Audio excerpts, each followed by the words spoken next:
This will be a bit of a shorter video than I normally do. Taking a look at the new Soyuz 011 small cap microphones.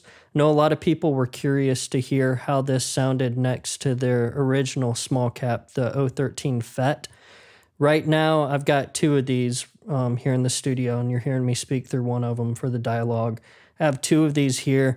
I don't have any 013 FETs here, but what I do have is the brand spanking new Soyuz Ambisonic Mic, which is just 4 013 FET circuits and capsules shoved into an ambisonic array. So I'm a little bit limited on what I can do in terms of comparing the 011 to the 011 FET, especially with stereo, but obviously we can take one of the capsules from the Ambisonic mic and stick it next to the 011 FET and just hear them in mono. We can also do a little bit of a limited stereo example. If you take two channels out of this ambisonic microphone like this would be channel 1 and channel 2. This is more or less ORTF stereo configuration, a wider one. So I'll be able to carefully position two of the 011s right under those two capsules and compare some stereo stuff and hear it in ORTF. So let's just go ahead and hear a couple of things. And just one quick thought. The reason I'm not doing my normal, record a whole song with the 011, I think, again, most people are more curious to hear how this compared to the 013 FET. They're very, very different sounding microphones. So a lot of times when I do comparisons in mic videos, a lot of the times they're closer to each other. And so we're kind of like listening for little, intricacies and differences. These are so different. Like a lot of times my use case and kind of philosophy on, which one should I use would be really, really different. So we'll just do a couple of comparisons and just give you a general idea of what they sound like and how they compare.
I realize this is going to be a bit like comparing apples and cheeseburgers, but I spaced out the 011 pair, sounded really good. I figured I'd put the Ambisonic mic between them and decode this down to stereo just to give you something a little bit different and extra to listen to.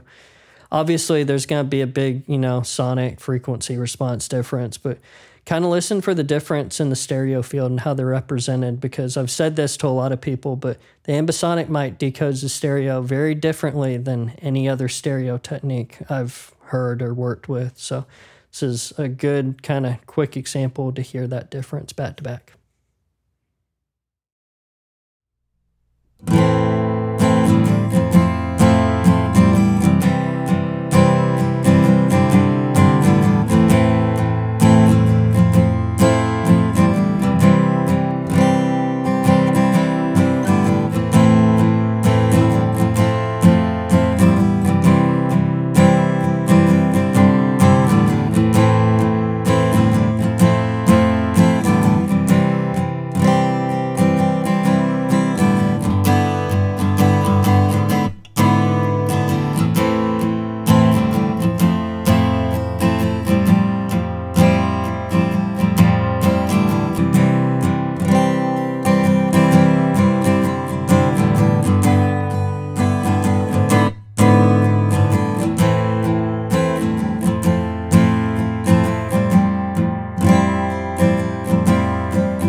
Want to share one more quick example of me just doing some basic finger picking on the guitar, because after playing with this on acoustic guitars, it's a brighter, much more present mic. And it's funny, going back and forth between the 013 and this, you really, really hear how exaggerated the mid-range can be on the 013 FET when compared to just a totally open, more flatter mic like the 011.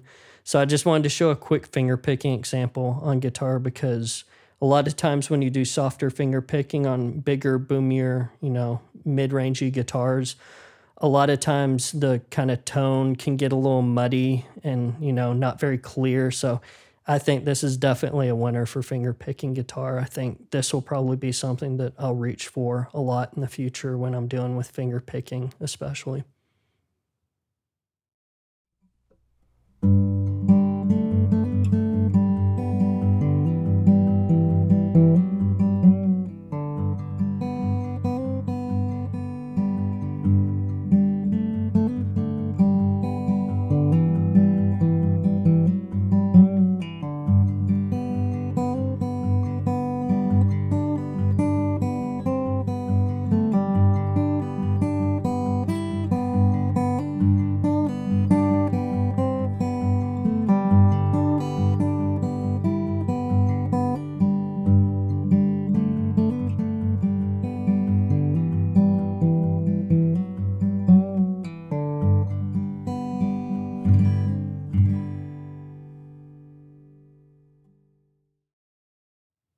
I think I already said this, but I don't generally use ORTF as a stereo technique very often, especially not on that piano. So it was a little bit of trial and error with me trying to find a spot on that piano where I thought ORTF sounded good, because it's just such a wide sounding exaggerated signal, but pretty cool. So in situations like this where it's a very simple piano part, instead of trying to capture a more accurate left-right representation of the piano, I kind of hone in to what octave and range is kind of being played and kind of place the mics based on the part. So I know the placement looks a little weird, but just keep in mind I was trying to hone in and place the mic specifically for this piano part, and the range isn't that big. I think I'm spread out between 2 octaves basically. So kind of honing in on that area.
Since the Ambisonic mic is brand new and came out right after the O11s, I figured, why not show you an example of the Ambisonic mic kind of in a supporting role with the O11s, and more specifically, kind of finding a spot where I thought the O11 sounded really good.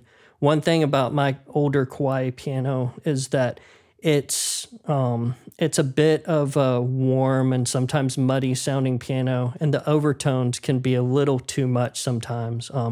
It's not the most expensive grand piano, and I've been spoiled in the past studios I've worked in to have some really, really nice, just top of the line pianos. So in my opinion, one thing that my ear always picks out with pianos is how they handle overtones and the complexity, especially on this one. Again, sometimes I hear some weird things with the overtones on my piano, so that's definitely affected the way and my decisions of how I mic that piano specifically to work around those. So that's what I did with this next placement. I found two spots where the O11 sounded really good and those overtones weren't drawn out too badly. And I figured, hey, let's just place the Ambisonic mic somewhere and just put it in a supporting role. So a little extra. Take a listen.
I think that should do it. That'll give you a kind of a general idea of the differences between the new O11 and the original O13 FET.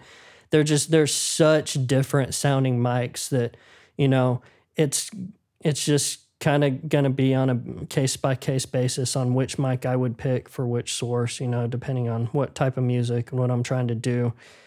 Super just present, open sounding, more accurate sounding mic than the O13 for sure. I was very impressed with how this sounded on my older, darker Kauai piano. This is a great choice for that piano. I'll definitely be using this more often on that piano. But, you just can't beat that really cool, colorful mid-range on the O13.